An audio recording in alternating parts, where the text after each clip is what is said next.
ဒီမှာဆိုလို့ရှိရင် G4 ဆိုပြီးတော့ဒီထိတ်နာလေးမှာပင်လေးရှိသေးလေးပါလို့ရှိရင်ပင်2 4 6 8 8ပင်အဲ့တော့ graphic ဝယ်မယ်ဆိုလို့ရှိရင်ဒီလိုပင်ရည်တက်ကိုဟိုကတိဖို့လို့ရတယ်အဲ့ဒါကြောင့်မလို့ဒီလိုမျိုးပင်လေးတွေက connector လေးရရှိ power supply ဝယ်တဲ့အခါမှာကိုက gaming graphic တက်မယ်ဆိုလို့ရှိရင် gaming graphic support လုပ်တဲ့ပင်ရည်တက်ရှိတဲ့ power supply ဖြစ်ဖို့လိုတယ်ဒါလေးကိုပြချင်ဒီကောင်လေးpower supply နဲ့ပတ်သက်ရတာတိဖို့လိုတယ်ဒီ motherboard ဆိုလို့ရှိရင်ဒါ computer မှာလည်းပါဖုန်းတွေလည်းပါတယ်laptop မှာလည်းပါတယ်ည form factor ဆိုတာကြတော့ပုံစံလေးတွေအသေးရှိမယ်အကြီးရှိမယ်အလက်ရှိမယ်အဲ့ဒါလေးတွေပဲနည်းနည်းမျိုးခေါ်တာ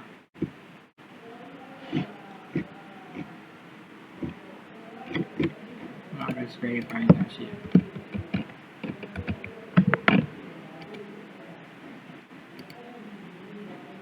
Raspberry Pi လို့ရှိရင်ဒါလေးနဲ့ဒါလေးပဲရှိတယ်ဒါလေးကိုလည်းသူ motherboard လို့ပဲခေါ်မှာဒါပေမဲ့သူကကွန်ပျူတာတစ်လုံးလုံးသာဖြစ်တာပေါ့နော်ဒီအောက်ကချစ်ပြားလေးပဲကျတော့ဒါ circuit ပြားလေးကိုပဲ motherboard လို့ခေါ်ကြတယ်ဘာဖြစ်လဲဆိုတော့ဒီနေရာမှာသူလိုရတဲ့အစိတ်ပိုင်းတွေအကုန်လုံးဒီမှာတည်တက်စင်တာဒီကောင်မျိုးလေးတွေကမကောင်းရင်အကုန်လုံးခုလိုက်လွတ်ပြရတာမျိုးကျွမ်းကျင်တဲ့ပညာရှင်တွေကတော့ပြတ်တဲ့ဟာတစ်ခုချင်းစီလဲပြီးမယ်အများစုကတော့ဒီတိုင်းပဲပြစ်လိုက်ရတာမျိုးပဲအဲဒီ Raspberry Pi မှာမူတည်ပြီးတော့ဂျင်းလုံးလေးမျိုးကောင်းပါတယ်သူ့ရဲ့ memory တွေဆိုလို့ရှိရင်လည်းဒီထဲမှာ CPU memory တွေကဒါတွေကအတေးတစ်ခါလေးတွဲပြီးတော့ပါပြီးသားအဲဒီလိုမျိုး motherboard ပဲအသေးကြီးပဲကွာပါတယ်သဘောလေးရှိတယ်graphic ကစောစောပြောရဲဒီ gaming graphic တွေလိုမျိုးပဲပုံရိပ်တွေကိုပို့ပြီးတော့ကြည်ကြည်လင်းလင်းပြပြသားသားဖြစ်နေအောင်လို့အဲတော့ကြည်ကြည်လင်းပြပြသားသားဆိုတာကကြတော့ FPS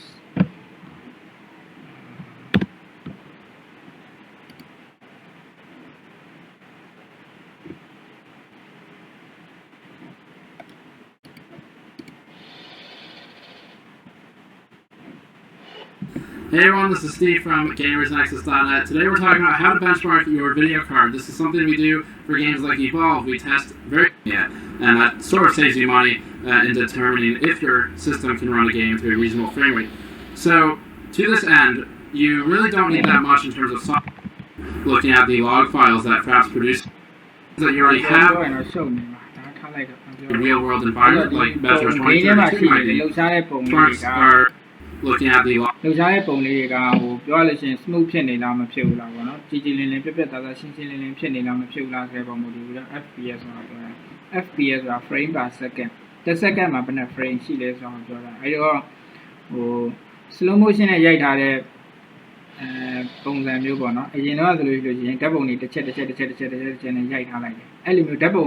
10ခုရိုက်ထားတဲ့ဟာကိုတစ် second မှာဓာတ်ပုံ10ခုကိုတစ်ပြိုင်တည်းပြလိုက်တဲ့ဟာနဲ့ဓာတ်ပုံအခု20ကိုတစ်ပြိုင်တည်းပြလိုက်တဲ့ဟာနဲ့ဘယ်ဟာပို့ပြီးတော့ကြည်ကြည်လင်းလင်းပြပြသားသားရှိနေပေါ့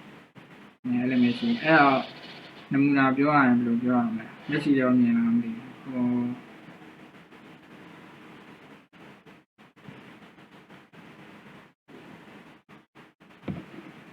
ဒီရှင်းအောင်စမပြေဘူး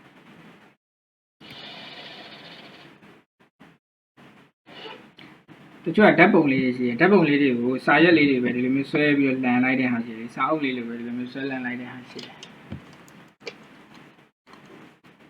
ဒီလိုမျိုးဆွဲပြီးတော့ပုံလေးရှိတယ်ဒီလိုမျိုးဆွဲပြီးတော့လန်လိုက်တဲ့ဟာရှိတယ်အဲ့လိုမျိုးလန်လိုက်တဲ့ဟာထဲမှာစာရွက်အရွက်20ပုံ20ကိုလန်တာနဲ့ပုံ40ကိုလန်တာနဲ့ဆိုလို့ရှိရင်ကြည်ကြည်လင်းလင်းပြပြတတ40ဟာပေါ့နော်ပို့ပြီးကြည်လင်းပြတ်သွားမှုရှိတယ် FPS ဆိုတဲ့သဘောတရားက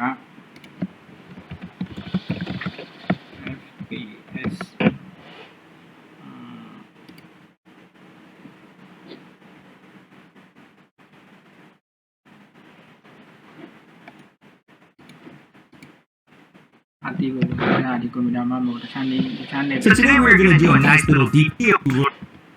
How is more of a beginner's course. What aperture watching video, you're not like it's smooth. Let's go to 4 frames per second between 23.976 or actually true 20. frame per second sequence, and then I upload it and publish it as a 24 frame per second. So notice that whole pipeline, that whole workflow, 24, 24, 24. So how about 30 frames per second? It's more frames per second, so it is going to be a bit more smooth. I would show a bit more smooth. More frames per second. It is smooth frame per second. So it is going to be a bit more smooth. 24 frame per second and 30 frame per second. So 30 frame per second going to be a bit more smooth. I would show you what 30 frames per second looks like, but I can't because again, I'm editing this video in 24 frames per second. So I could put my camera into 30 frames per second, so then my camera would be shooting 30, but when I bring this into the editing software, it would take that 30 frames per second and it would just extract 1 out of every 4 frames, I think, to get frame rate, so I can't. Video is going to be 1 frame rate. So for me to shoot every bursting 30 frame per second video, then it's just going to duplicate some of the frames to just fill in that space. But on the other hand, if you are your camera's going smooth, film this newscast at gold.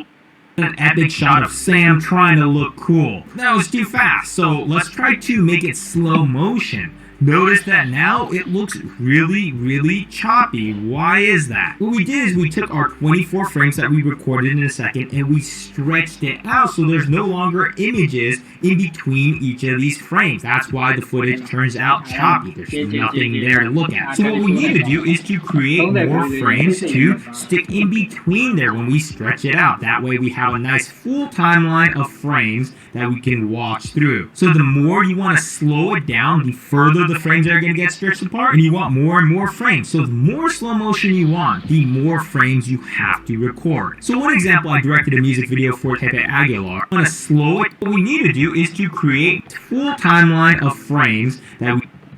24 frames that we recorded and it's really choppy. Why is ကြည့်လိုက်လို့ချင်းပုံကဖြတ်နေဘာဖြစ်လို့လဲဆိုတော့တစ်စက္ကန့်မှာသူက frame ကို24ပဲရှိတာဆိုတော့ဒီတစ်စက္ကန့်ကဥပမာ10ပေရှိတယ်ဆိုလို့ချင်း10ပေမှာ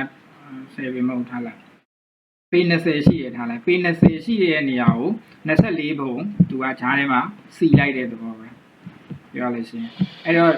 တစ်စက္ကန့်မှာတစ်စက္ကန့်ဆိုစက္ကန့်60ထားလိုက်စက္ကန့်60ဆိုရင်ပေ60ထားလိုက်ပေ60မှာကိုတို့ကပုံ24ပုံအလယ်မှာအညီအမျှစီလိုက်တဲ့အခါကျတပုံနဲ့တပုံကကျဲတယ်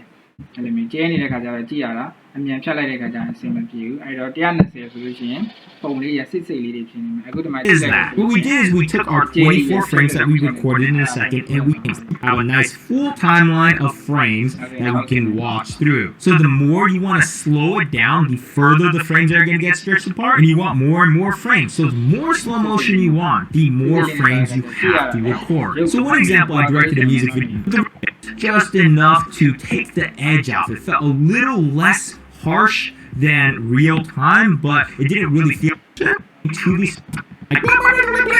it feels weird, but it looks good when you end. နဲ့ပတ်သက်ပြီးတော့ရှင်းပြထားတဲ့ဗီဒီယိုဖိုင်ပဲဖြစ်ဖြစ်အဲ့ဒါလေးတွေလိုက်ပြီးလေ့လာကြည့်နောက်ဟောရှိတယ်အောက်ကလည်းဖုန်းနဲ့မော်ရယ်ဟမ်ဒီအိုင်မော်ရယ်ဟမ်ဒီအိုင်ဗီဒီယိုမော်ရယ်ဘလားလဲကိုဘုံကကိုမော်ရယ်မသိဘူးလားSamsung Plus ကဲထားလိုက်ဒ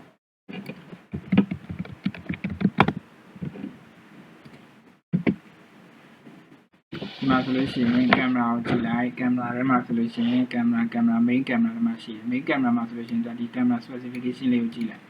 က်တဲ့အခါကျရင်ဒီမှာ 40K ဆိုလို့ရှိရင်ဒါဆိုလို့ရှိရင်360 frame per second မှာ1080 ဆိုလို့ရှိရင်240 frame per second ဒါဆိုရင်960နော်960 frame per second တစ်စက္ကန့်ကိုသူက frame per second ကို240လောက်အထိတောင်သူကချပေးနိုင်တယ်အဲ့တော့ဒါကိုသူ compare လုပ်မှာတော့ IP Sony iPhone 13 Pro Max တော့Xiaomi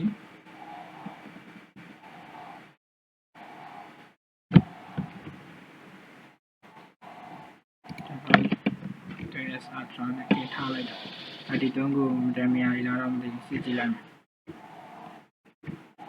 main camera မှာကြည့်လိုက် main camera မှာဆိုလို့ရှိရင်သူကဘယ်လောက်ထိသွားလဲဆိုတော့ဗီဒီယိုနဲ့ပတ်သက်ဗီဒီယိုပဲကြည့်နော်ဗီဒီယိုမှာဆိုလို့ရှိရင်ဘယ်လောက်ထိသူကသွားပေးတာလဲ960မှာတောင်းပေးတာလဲ